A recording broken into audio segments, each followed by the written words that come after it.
الحمدللہ رب العالمین الصلاۃ والسلام علی خاتم النبیین اما بعد فاعوذ باللہ من الشیطان الرجیم بسم اللہ الرحمن الرحیم۔ مکتوب نمبر 45، یہ بھی سرداری و شرافت کے پناہ والے شیخ فرید کی طرف صادر فرمایا ہے۔ یہ مکتوب آپ نے اپنے پیر دستگیر کی دنیا فانی سے رحلت فرمانے کے بعد لکھا ہے، اور چونکہ آپ کے پیر پرشد بزرگوار کی خانقاہ کی فقراء کی ظاہری تقویت شیخ فرید موصوف سے منسوب تھی، اس لیے اس کے شکر کا اظہار فرمایا ہے اور انسان کی جامعیت کی وجہ بیان کی ہے، جو کہ انسان کے کمال کا سبب بھی ہے اور اس کے نقصان کا سبب بھی، اور ساتھ ہی ماہ مبارک رمضان شریف کے فضائل اور اس کے مناسب امور ذکر فرمایا ہے۔ ایک بات یاد رکھنا چاہیے کہ ہمارے جو اکابر تھے یہ وقت کے تقاضے کے مطابق جو مناسب ہوتا تھا بیان فرماتے تھے، یعنی جس وقت جس چیز کا تقاضا ہوتا تھا اس کے بارے میں بات فرماتے تھے۔ یعنی یوں کہہ سکتے ہیں کہ جس وقت جو کام ضروری ہوتا تھا اس کی طرف ان کے نگاہ جاتی تھی۔ ہاں جی، یہ بات جن بلکہ بات برائے بات نہیں ہوتی تھی، بات برائے بات نہیں ہوتی، بلکہ جس بات کی ضرورت ہوتی وہی بات فرما دیتے۔ اس کا فائدہ بھی زیادہ ہوتا ہے اور ساتھ ساتھ اس سے انسان جو مطلب یہ ہے کہ اس کے انسان کے علم میں بھی صحیح اضافہ ہوتا ہے۔ ثبتکم اللہ سبحانہ ولا جادت آبائکم الکرام وسلم کالموجبات افت والتأسف بمرور الشہور والایام۔ اللہ تعالیٰ آپ کو آپ کے بزرگ آباء و اجداد کے راستہ پر ثابت قدم رکھے اور مہینوں اور ایام کے گزرنے کے ساتھ ساتھ یہ غم اندوہ کے اسباب سے سلامت رکھے۔ اللہ جل شانہ کے دوست اس حدیث المرء مع من احبہ، یعنی آدمی اس کے ساتھ ہے جس کے ساتھ اس کو محبت ہو، کے مطابق حق تعالیٰ کے ساتھ ہیں، لیکن کا بدنی تعلق دیکھو المرء مع من احبہ سے کس طرح استدلال کیا۔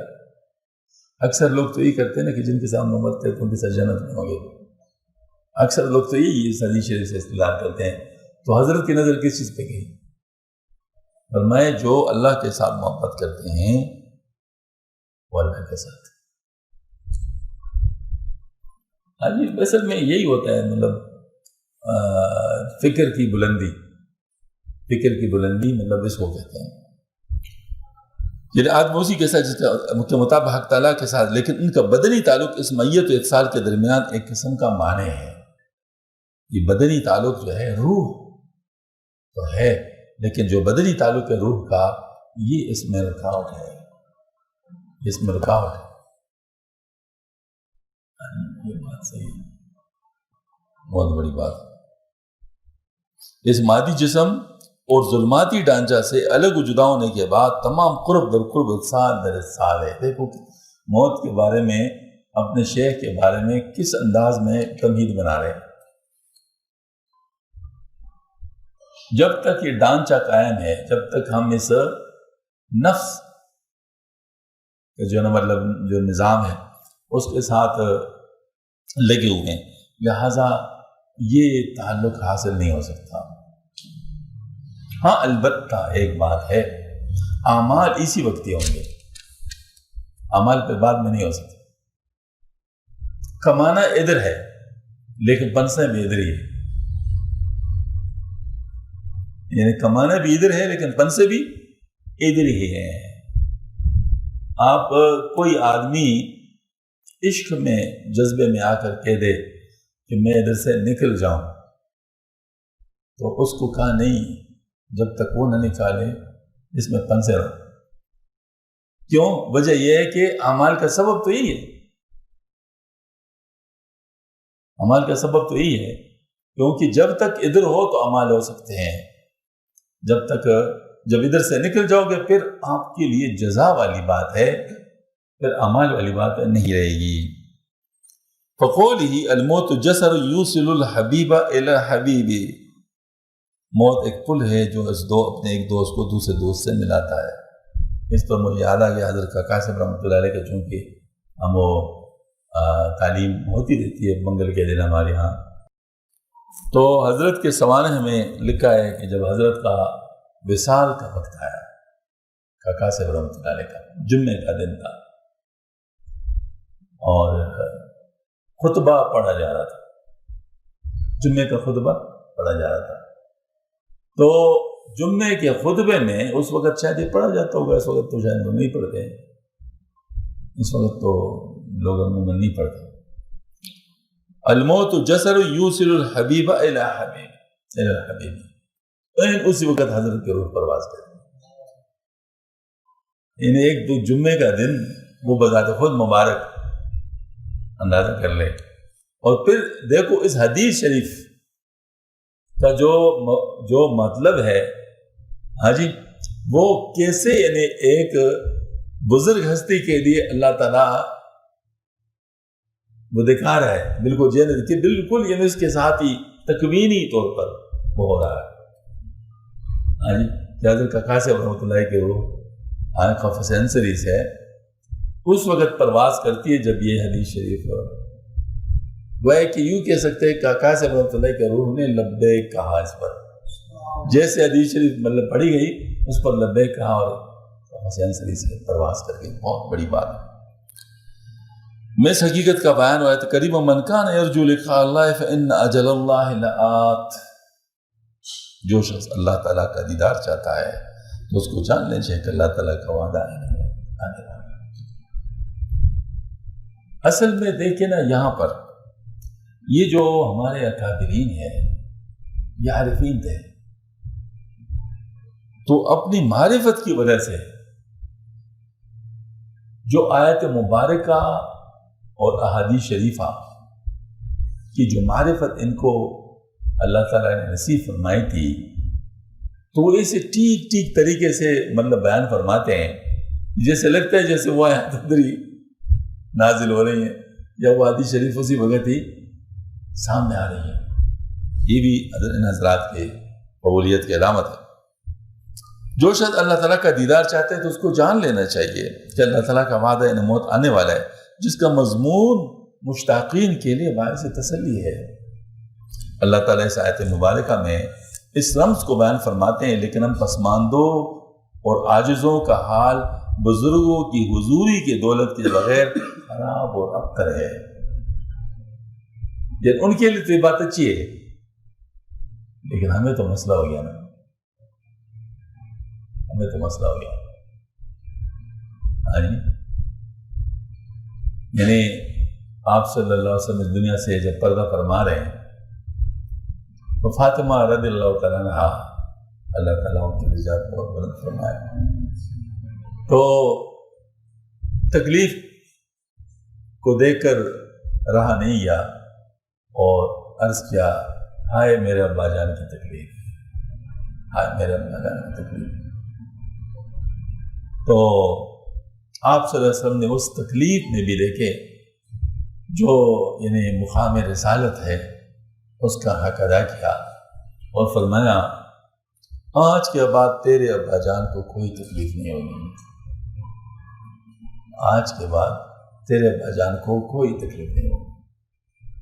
یہ آپ صلی اللہ علیہ وسلم ہی کہہ سکتے تھے، کوئی اور تو کہہ نہیں سکتا. آپ صلی اللہ علیہ وسلم ہی کہہ سکتے تھے. تو اب یہ کہ آپ صلی اللہ علیہ وسلم کے لیے تو یہ چیز بہت اونچی بات تھی نا اللہ تعالیٰ کے ساتھ، بلکہ خود فرمایا، مجلس میں بیٹھ کے ارشاد فرمایا، ایک شخص کو اختیار دیا گیا کہ چاہے وہ جو اللہ کے پاس ہے ان کو لے لے یا جو دنیا کی نعمتیں ہیں ان کو لے لے. اس بندے نے وہ جو اللہ کے پاس ہے ان کو اختیار کرنے، اور یہ باتوں میں رواں طور پہ فرمایا. باقی حضرات کو ادراک نہیں ہوا کہ کیا فرما رہے ہیں حضرت، صرف ابوبکر صدیق رضی اللہ عنہ کو ادراک ہوا اور رونے لگ گئے اور رو پڑے. ان کو اندازہ ہو گیا کہ آپ صلی اللہ علیہ وسلم اپنی دنیا سے تشریف لے جانے کا ارشاد فرما رہے ہیں. ہاں جی، تو یہ بات ہے کہ حضرت نے اب ابوبکر صدیق رضی اللہ عنہ رو پڑے نا، تو ان کے رونے کی کوئی وجہ ہے نا. اللہ تعالیٰ یہ آپ صلی اللہ علیہ وسلم کے لیے تو خوشی کی بات تھی، لیکن ابوبکر صدیق رضی اللہ عنہ کے لیے تو رونے کی بات تھی. نہیں، دونوں چیزیں جمع ہو جاتی ہیں. یعنی ہمارے پیر و مرشد اس دار فانی سے عالم جاودانی کی طرف رحلت فرما گئے اور ترقی کی بلندی کو پہنچ گئے، لیکن ہم ان کے بعد دنیا میں رہ جانے والے مریدین کا حال ان کی عدم موجودگی کے پاس خراب اور ابتر ہے. اکابر قدس اللہ تعالیٰ اسرارہم کی روحانیات سے فیض حاصل کرنا چند شرطوں پر مشروط ہے، چند شرطوں پر مشروط ہے کہ جن کے پورا کرنے کی ہر شخص میں طاقت نہیں ہے، یعنی بزرگوں کی وفات کے بعد ان کے ارواح سے فیض حاصل کرنا جن شرطوں پر موقوف ہے، ان کا پوری طرح ادا کرنا ہر شخص کی بس کی بات نہیں ہے۔ اس کے لیے روحانیت چاہیے۔ اس کے لیے کیا چاہیے؟ روح سے فیض حاصل کرنے کے لیے کیا چاہیے؟ کیونکہ روحانیت نہیں ہوگی تو مناسبت ہی نہیں ہوگی، مناسبت ہی نہیں بنے گی۔ جب مناسبت نہیں بنے گی تو کیسے فیض حاصل کر سکتے ہیں؟ یہی والی بات ہے نا۔ اس کے لیے روحانیت کی ضرورت ہے۔ حضرت نے یہ بات ارشاد فرمائی۔ لیکن اللہ جل شانہ منعم حقیقی کا حمد و احسان ہے کہ اس ہولناک حادثہ اور وحشتناک واقعے کے بعد ان بے سر و سامان فقراء کا مربی مددگار بھی دین و دنیا کے سردار آپ صلی اللہ علیہ وسلم کے اہل بیت میں سے مقرر ہوا ہے۔ یعنی وہی حضرت فرید شیخ فرید رحمۃ اللہ علیہ کا ذکر فرما رہے ہیں۔ اللہ تعالیٰ حضرت کے درجات بلند فرمائے۔ میں نے تو حضرت کو جتنا پڑھا ہے نا، کمال کی بات ہے کہ اللہ تعالیٰ نے اس اتنا کمال نصیب فرمایا ہے، اس کے باوجود اس حد تک تواضع ہے کہ آدمی حیران ہو جاتا ہے۔ یہ سب تواضع کی باتیں ہیں جو حضرت فرما رہے ہیں۔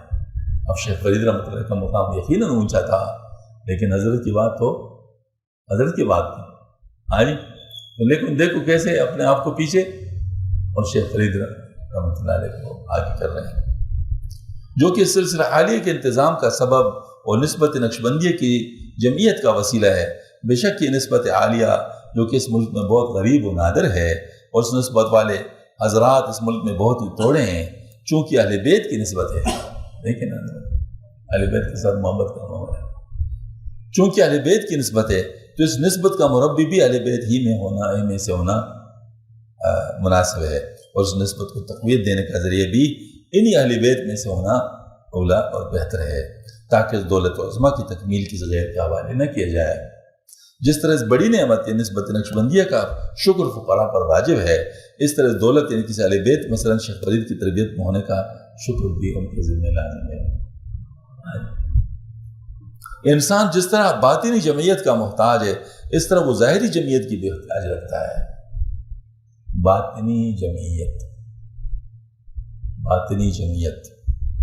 اور ظاہری جمعیت کے تشریح فرماتے ہیں، بلکہ یہ احتیاج مقدم ہے، کیونکہ تمام مخلوق میں سب سے زیادہ محتاج انسان ہے،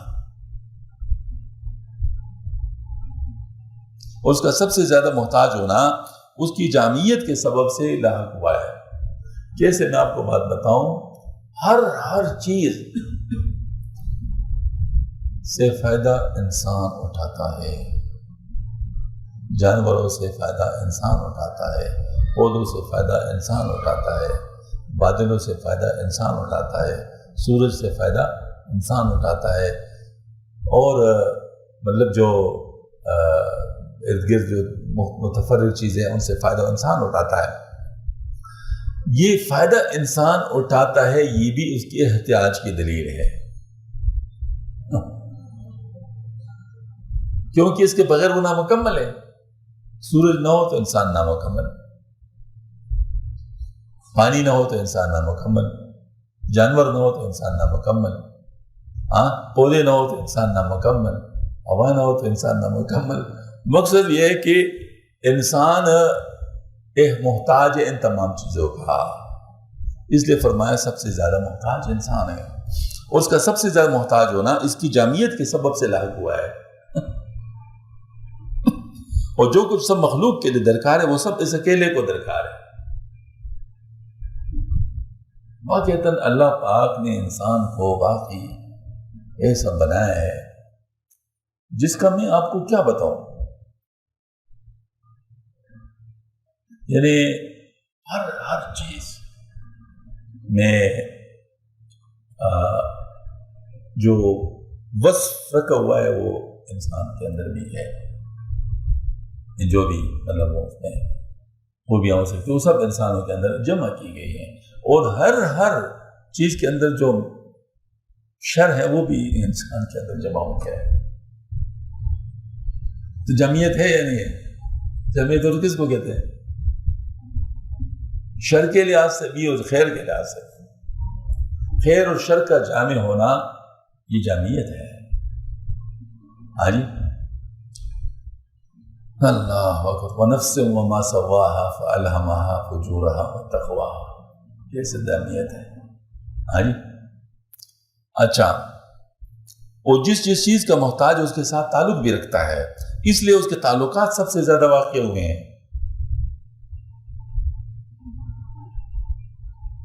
ہر کوئی چیز کو توجہ دے گا، اس کی طرف کھینچے گا. مطلب یوں کہہ سکتے ہیں کہ لوہا صرف مغناطیس کی طرف کھینچتا ہے اور انسان ہر چیز کی طرف کھینچتا ہے. تبھی تو نفس اتنا زیادہ مؤثر ہے کہ نفس کی جتنی بھی خواہشات ہے وہ سب انسان کو کھینچ رہا ہے. تو اپنی روحانیت پہ اس کو کتنی محنت کرنی پڑے گی. تو جو اس محنت کو کر رہا ہے اس محنت کی وجہ سے اوپر اٹھ جاتا ہے، اٹھتا رہتا ہے. ہاں جی. اس لیے اس تعلقات سب سے، اور ہر تعلق سے اللہ تعالیٰ تقدس جلوسوں کی جناب سے روگردانی لازم آتی ہے. یعنی جو چیز بھی اس کو کھینچ رہا ہے اس کو اللہ تعالیٰ سے دور کر رہا ہے نا. ہر چیز اپنی طرف کھینچتی ہے تو اللہ تعالیٰ سے دور کر رہی ہے نا. ہر چیز اس کو اللہ سے دور کر رہی ہے، چاہے مال ہے، چاہے جاہ ہے، چاہے لذات ہے. ہر چیز جو ہے نا انسان کو اللہ تعالیٰ سے دور کر رہی ہے. بس انسان اس لحاظ سے مخلوقات میں سب سے زیادہ محروم ہو سکتا ہے.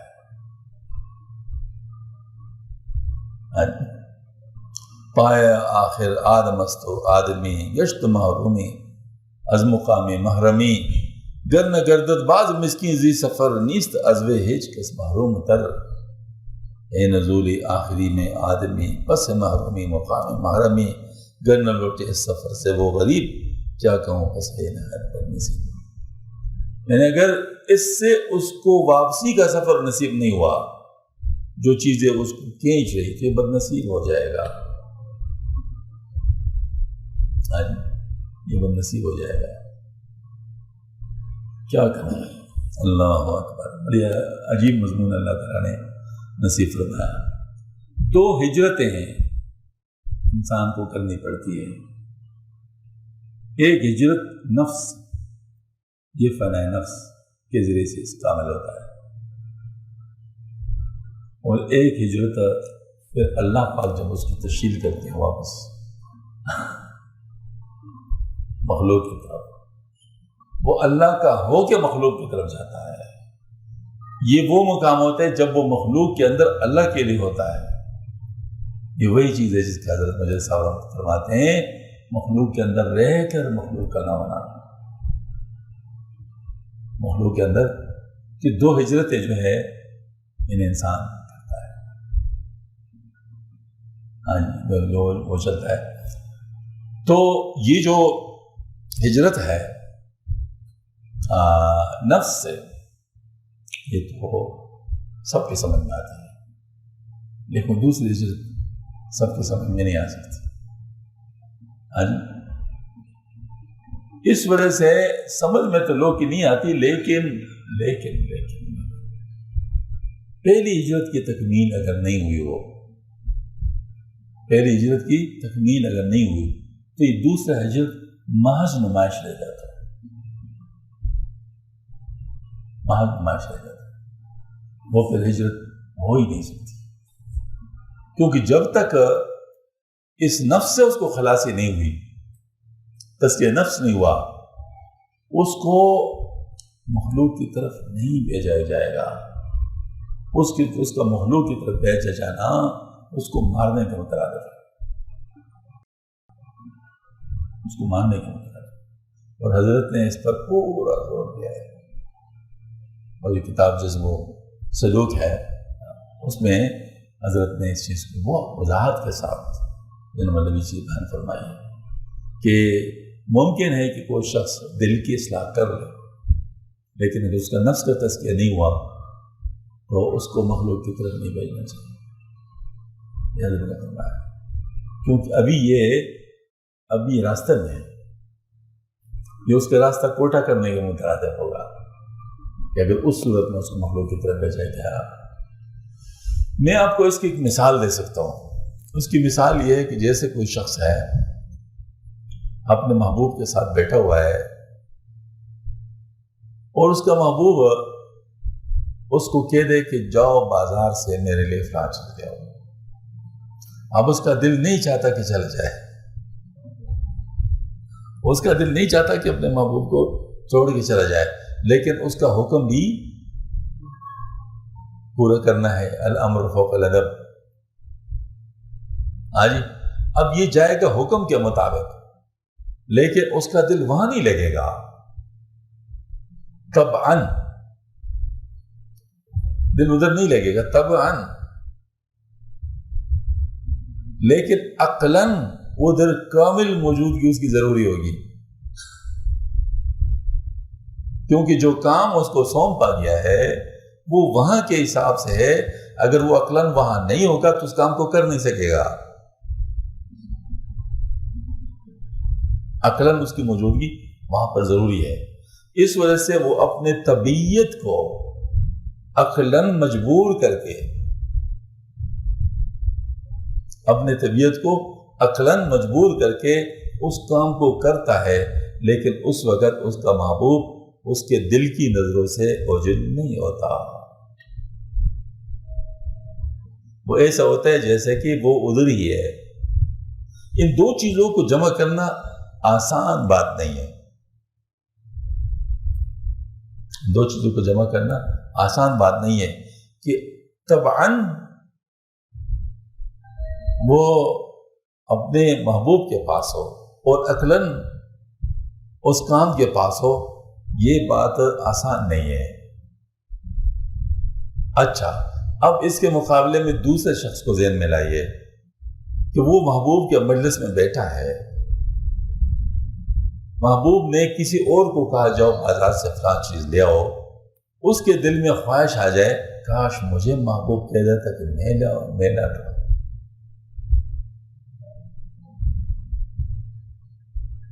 اب اس کے دل میں محبوب کی وہ چیز نہیں ہے، وہ چیز نہیں ہے۔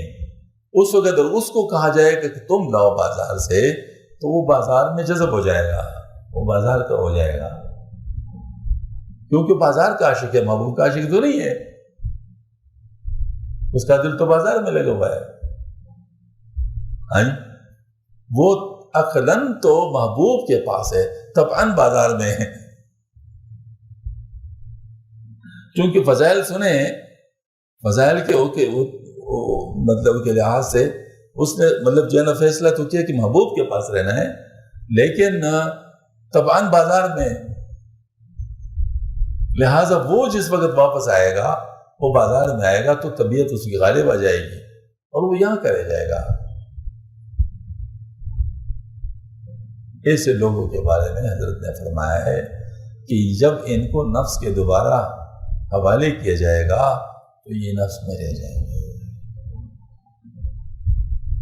ان کا دوبارہ مردود ہونا ممکن ہے۔ یہ بات حضرت نے صاف اور وضاحت کے ساتھ ارشاد فرمائی، یہ بات اللہ تعالیٰ ہم سب کی بات فرمائے۔ تو یہ بات حضرت نے فرمائی ہے اچھی طرح، اور حالان کے تمام معلومات سے انسان کے افضل و اشرف ہونے کا سبب بھی یہی وجہ جامعیت ہے، یہی وجہ جامعیت، اس لیے اس کا آئینہ پورا و کامل، اور جو کچھ تمام مخلوقات کے آئینے میں ظاہر وہ سب کچھ اس اکیلے کے آئینے میں روشن ہو جائے ہے۔ کیوں؟ وجہ کیا ہے کہ جن کے تعلقات ہیں جن جن چیزوں کے ساتھ، ان کی چیزیں ان پر کھلی ہے، انسان کے اوپر وہ ساری چیزیں کھلی ہیں۔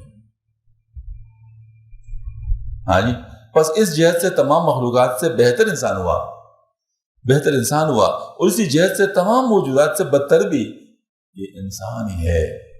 اب انسان اپنے ارادے سے کس طرف جاتا ہے یہ اس کا فیصلہ ہوگا. ہاں جی. اسی نوع انسانی میں سے حضرت محمد صلی اللہ علیہ وسلم بھی ہیں, اسی سے ابو جہل علیہ لعنت بھی ہے. اس میں کوئی شک نہیں کہ اللہ تعالیٰ کی توفیق سے ان فقراء کی ظاہر جمعیت کے ذمہ دار آپ ہی ہیں. اور باطن جمعیت کے بارے میں الولد سر لابیہ, بیٹا اپنے باپ کا امراض و نمونہ ہوتا ہے. کہ مصداق آپ کے متعلق بڑی کامل امید ہے, چونکہ آپ کا بزرگ عنایت نامہ رمضان مبارک کے مہینے میں شرف صدور لایا ہے, اس لیے فقیر کے دل میں آیا کہ اس بڑی قدر و منزلت والے مہینے کے بھی کچھ فضائل لکھے. حضرت کو الحمدللہ الحمدللہ الحمدللہ فضائل بیان کرنے کا بڑا ملک حاصل تھا. ہاں جی. رمضان کے بارے میں جاننا چاہیے کہ رمضان مبارک کا مہینہ بہت بزرگی والا مہینہ ہے. نفل عبادات, نماز, ذکر و صدقہ وغیرہ جو اس مہینے میں ادا کیجیے وہ دوسرے دنوں کے فرض ادا کرنے کے برابر ہے. اور اس مہینے کسی فرض عبادت کا ادا کرنا دوسرے مہینوں کے 70 فرضوں کے ادا کرنے کے برابر ہے. ایک فضیلت یہ ہے کہ اگر کوئی شخص اس مہینے میں کسی روزدار کا روزہ افطار کرے تو اس کو بخش دیتے ہیں, اور اس کی گردن کو دوزخ کے عذاب سے آگ سے آزاد کر دیتے ہیں, اور اس افطار کرانے والے کو اس روزدار کے اجر کے برابر اجر عطا فرماتے ہیں, بغیر اس کے کہ اس کے روزدار کے اجر میں سے کچھ کم کرے. اس طرح کوئی شخص اپنے غلاموں سے خدمت لینے میں کمی کرے, یہ بالکل وہی پوری حدیث شریف. ہاں تو سبحانہ و تعالیٰ اس کو بخش دیتا ہے, اس کو دوزخ کے عذاب سے آزاد فرماتا ہے. رمضان مبارک کے مہینے میں آپ صلی اللہ علیہ وسلم قیدیوں کو آزاد فرمایا کرتے تھے, اور جو آپ صلی اللہ علیہ وسلم سے جو کچھ مانگتا آپ ان کو عطا فرما دیتے تھے. اگر کسی شخص کو اس ماہ مبارک میں خیرات و اعمال صالح کی توفیق حاصل ہوئی تو تمام سال اس کو اعمال کی توفیق شامل حال رہتی ہے. اور اگر کسی کا یہ مہینہ اعمال صالح سے پراگندی و کوتاہی میں گزرا تو اس کا تمام سال پراگندی و کوتاہی میں گزرتا ہے. لہٰذا جب تک ہو سکے, جہاں تک ہو سکے, اس مہینے میں اعمال صالح پر جمعیت و پابندی میں کوشش کرنی چاہیے, اور اس مہینے کو غنیمت جاننا چاہیے. کمال کی بات ہے کہ اتنے سارے فضائل بیان فرمانے کے بعد میں جن سے مخاطب ہیں ان کی دعوت کس طرح دے رہے ہیں.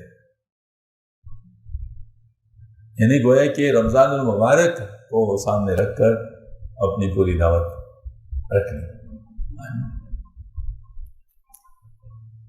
اس مبارک ہر رات میں کئی ہزار دوزخ کی مستحق آدمیوں کو آزادی ملتی ہے, اور اس مہینے میں بہشت کے دروازے کھول دیے جاتے ہیں اور دوزخ کے دروازے بند کر دیے جاتے ہیں, اور شیطانوں کو زنجیروں میں جکڑ دیا جاتا ہے, اور رحمت کے دروازے کھول دیتے ہیں. اور افطار میں جلدی کرنا اور سحری کھانے میں تاخیر کرنا سنت ہے, اور اس بارے میں آپ صلی اللہ علیہ وسلم بہت تاکید فرماتے تھے, اور شاید سحری کھانے میں تاخیر اور افطار میں جلدی کرنے میں اپنے عاجز و محتاج ہونے کا اظہار ہے, جو کہ بندگی کے مقام کو مناسب ہے. اور کھجور یا چوارے سے افطار کرنا سنت ہے, اور آپ صلی اللہ علیہ وسلم کے افطار کے وقت یہ دعا پڑھا کرے, ذهب الظمأ وابتلأت العروق وثبت الاجر ان شاء اللہ تعالیٰ. یعنی پاک دور ہو گئے, رگیں تر ہو گئیں, اور اجر ثابت ہو گئے ان شاء اللہ تعالیٰ. اس ماہ مبارک میں نماز تراویح کا ادا کرنا اور نماز تراویح میں قرآن مجید کا ختم کرنا سنت موقع ہے, اور اس سے بہت سارے فوائد حاصل ہوتے ہیں. وفقنا اللہ سبحانہ بحرمت حبیبی علیہ وعلی آلہ الصلاۃ والتسلیمات والتحیات. اللہ سبحانہ تعالیٰ اپنے حبیب علیہ الصلاۃ والسلام کے توفیل ہم کو ان کاموں کی توفیق عطا فرمائے. باقی آپ کو یہ تکلیف دی جاتی کہ آپ کا عنایت نامہ ماہ رمضان میں پہنچا, ورنہ حکم بجا لینے میں اپنے آپ کو معاف نہ رکھتا. ماہ مبارک مذکور کے بابت بات کرنا, غیب کے متعلق حکم کرنا ہے, اور دنیا میں زندہ رہنے کی بڑی لمبی امید کی خبر دینے والا بننا ہے, جو کہ مضمون ہے. اگر ایک جس طرح آپ کی مرضی ہوگی اس میں فقیر کس طرح بھی آپ اپنے آپ کو معاف نہیں رکھے گا, کیونکہ آپ کے ظاہری باطنی حقوق ہم فقراء کے ذمہ ثابت و لازم ہے. حضرت جب لگائی ہمارے پیر مرشد خود اس کو فرمایا کرتے کہ شیخ جیو کے حقوق تم سب پر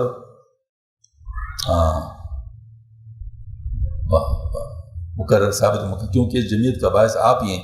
حق سبحانہ تعالیٰ آپ کو اپنے حبیب پاک علیہ الصلوۃ والسلام اور آپ کے آل اطہار کے توفیل ہمیشہ پسندیدہ اعمال کے توفیق کے رفیق بخشے. اس سے زیادہ لکھنا آپ کو تکلیف دینا ہے. سبحان اللہ. شیخ جیو سے مراد بھی شیخ فریدی ہیں.